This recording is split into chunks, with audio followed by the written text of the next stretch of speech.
Hello everyone, నేను మీ doctor Sai Praneeth Reddy, consultant paediatric intensive at పరిమితం నుంచి హాస్పిటల్ మదీనాగూడ. సో చాలా మంది మదర్స్ డౌట్ అడుగుతుంటారు. సో నేను ఈరోజు ఆవకాయ తిన్నాను, మా బేబీకి ఏమైనా ప్రాబ్లం అవుతుందా? ఈరోజు చికెన్ తిన్నాను, మా బేబీకి ఏమైనా ప్రాబ్లం అవుతుందా? మా బేబీకి మోషన్స్ దీని వల్లే వచ్చాయి సార్, ఏం చేయాలి? ఇలాంటి క్వశ్చన్స్ చాలా మంది అడుగుతుంటారు. ఎస్పెషల్ గా విలేజ్ పీపుల్ కానీ వాళ్ళందరూ కానీ చాలా మంది మదర్స్ కి అన్ని ఫుడ్ తిననివ్వరు.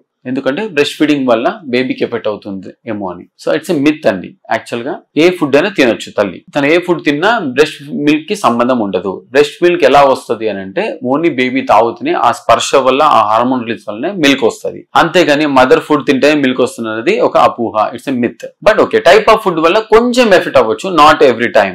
ఓకే, నాన్ వెజ్ తినడం వల్ల, వెజిటేరియన్ తినడం వల్ల మిల్క్ ఎఫెక్ట్ అవుతుందా అంటే నో.